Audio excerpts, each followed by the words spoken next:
We've had Graham Coffey on this show a handful of times. Baylor and Georgia met back in 2019 in the Big 12 championship game. He also covers college football. We've had him on for analysis on Georgia.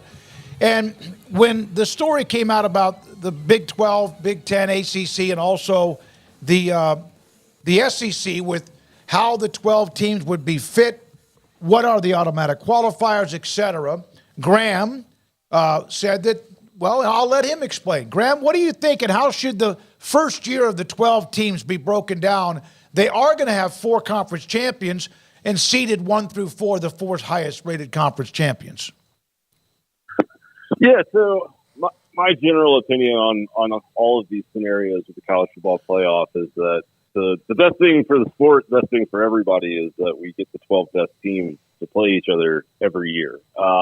My concern with the model that they have set up for 2024 and 2025, where the top 4 seeds and byes go to the top 4 ranked conference champions, is just that I think it does bring an element of disorder into the system, and then you have a potential for maybe some tanking or somewhere along the way. Like if you have a team that's a top 4 conference champion that maybe is a 3 or 4 loss team, like I think, you're going to look around and there's going to be somebody out there that's like, hey, I really, really want that 8 seed. So if I win my first round game, and I get to play a home game, by the way, as an added bonus, I get to go play, this 4 loss champion from wherever, So I think when I say these things, people think that it's an anti Big 12, anti-ACC sort of thing. But really what I think is that there's no sense in having seeding if the seeding is done out of order by which team is best. Graham, and to your point, like that would kind of be opposite of what they do in the NCAA tournament, right? In the basketball tournament, you get a 1 seed because you're a 1 seed. You don't get a 1 seed because you won the conference title, because quite often that may not have actually happened, especially when it comes to the tournament. So, yeah, I could see where it's upside down. So what would you propose to make sure that it's still inclusive and it's not just an SEC Big Ten party? Yeah, I think that conference champions should earn that right, especially in football. We're not talking about a week-long tournament like in basketball. Like you're talking about a season-long sample set. So win your conference title, and hats off to you. And especially now that we've reached this era of realignment where divisions have been basically eliminated from all these conferences, there's not a concern really of like a 4-loss Pittsburgh team winning an ACC championship like we had a couple years ago. Like your first and second team that are playing for a conference title, then that's great. Like I think that, if somebody comes through that, give them a bid, but if they're the 12th best team, then they're the 12th best team. Just because you're the SEC champion doesn't mean that, you're not the 6th best team in the country, because we've seen that happen before too. We've seen upsets happen, in the SEC title game. So, I think people think that this is talking about ACC, Big 12, where, maybe there's more potential for a lesser team to sneak up. But I think you can still have a second place SEC winner who is not deserving of a top 4 seed. And I also think that this brings into play a scenario where I don't know that it's not a better deal if you are an SEC team to maybe be that 3rd place team and avoid having to deal with that conference championship game, and getting an extra week of rest and then going and playing a home game is not a bad situation, instead of going and facing, say, Georgia and getting beat up by those guys before you got to go play a 3-week playoff. Graham, don't worry about any backlash here. I want the honest feelings. If it was up to you, and let's say most Georgia fans, so it's not just all on you, but would you prefer a future where it is just an all Big Ten, SEC, invitational, the whole NFL light thing that has been widely debated, just knowing the passion and the fan base the way you do? Would Georgia fans and yourself sign up for that over what's being proposed, or do you like the inclusion of others at this point? Kind of where do you sit on the fence with that? Yeah, no, I think Georgia fans, and especially speaking for myself, like people love college football because it's college football, right? Like if I want to go watch the NFL, I know where to find that product on Sunday afternoon. But I like college football because there is this regional scope, and within that regionality comes a lot of interesting traditions and figures and fan bases, and that is the color of the sport. We don't need another 30-team professional league. What we want is really what we already had. Like I personally would, prefer to see a playoff system that, I don't know that 12 teams is the best way to crown a champion. If it gets more teams into the playoff and creates more fan interest throughout the entirety of the season, then I think that's a good thing for everybody, and certainly a good thing for people like you and me that do what we do. But I am not a believer in this idea of like, oh, just because the Big Ten and SEC have signed a bunch of big contracts that we need to cut them off from, the rest of the body. Like, you guys have watched enough college football seasons like I have. Like, you've seen Baylor, come up and have there's innovations that happen in this sport all the time that give teams an advantage. We've seen West Virginia come a game away from playing for a national title. None of those teams were undeserving of being in those situations. So the idea that we're all of a sudden going to say that basically because of TV money, all these other teams are now eliminated from contention for forever that would be a travesty, and it would ruin the sport forever, in my opinion. With Texas and OU moving to the SEC, do you believe that a Big 12 champion, if they run the table this year, no matter who it might be, if they were to run the table this year, is worthy of being seated ahead of whoever wins the SEC? I mean, how many losses does the SEC champion have in this scenario? Okay, let's say someone goes, I don't even know, 12-1? I think I would still probably give the nod to the SEC team, depending on what their schedule looks like. But I think a Big 12 team that runs the table is still a very, very impressive candidate. I think that team is still worthy of being considered in national title contention. I'm not sure that I would at this moment say the gauntlet that they've run is the same as maybe a 12-1 SEC team. Like look at Georgia's schedule this year. To be fair, I think Georgia could go 10-2 in the regular season and still be the best team in the country. I could come to that belief depending on how it all plays out and injury luck and all of those things.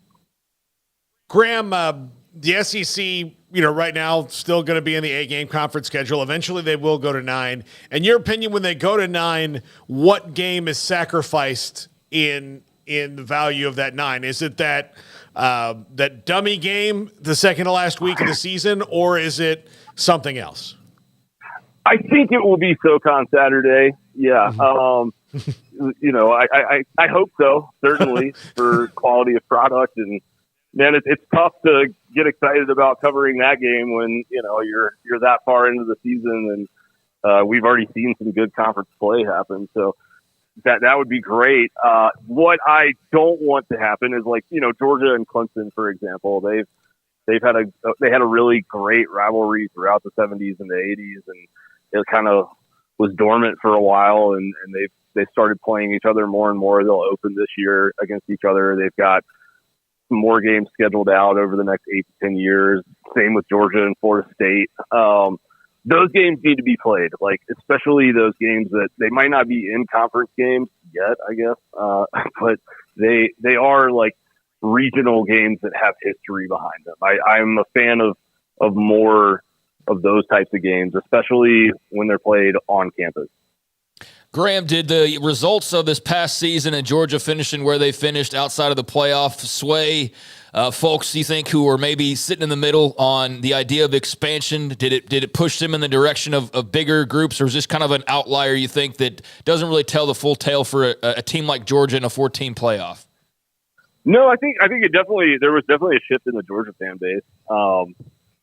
Just within our own forum community on my website, I saw a lot of people kind of go from thinking this 12-team playoff is too many games and there's going to be too much wear and tear on college players, and that, it's excessive because there's not 12 teams every year that are really worthy of winning a national title, to saying, hey, at least we're never going to go 12-0 and, lose a SEC championship game by 3 points and then not have a chance to play for it all again. Like, I think that, people have kind of come around on that, while still probably also admitting that they think there's, an issue with asking kids that hopefully have professional football careers ahead of them to play potentially a 17-game season. I think that bothers a lot of people.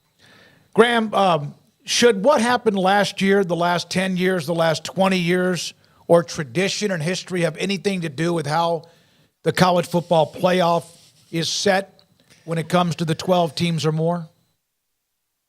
Do you mean in terms of like who gets automatic bids and all of that good stuff? Yeah. Just Georgia, they're on a great run. Alabama, that are teams that have been really good. But before Georgia got really, really good, they were kind of flailing. Clemson got really, really good. Before that, they were good and bad, or not bad, but you know what I mean. Should any of that matter when they go to pick the 12 teams to play in the 2024 college football playoff? No, not at all. I mean, this sport is incredibly cyclical, to your point. And, I saw the report that Ross Dellinger put out yesterday, and other people kind of followed his reporting, talking about, hey, now they want to push it to 14 teams, and they want to have, maybe as many as 12 of those 14 bids be automatic qualifiers and all of that stuff. And it's like, that's crazy. Like, let's make the conference championship games mean something. I'm okay with that, or get rid of them entirely. But, you can't have it both ways, I guess.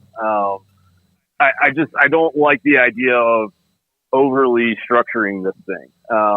What makes the NCAA tournament fun is that the conference championship week before it comes with a lot of drama, right? And like the thing about college football is it's always had the best regular season in sports, the best ever. It's every week is an elimination game of sorts. And so, if there is a year where we have two really, really good group of 5 teams, then let's have 2 really, really good group of 5 teams. And maybe there's a 10 seed and 12 seed, but at least they're in the dance. I mean, like I saw TCU beat Michigan. Okay. Mm-hmm. Yes. I watched them lose by 58 to Georgia with my own eyes a week later, but like, you can't act like only one of those things happened.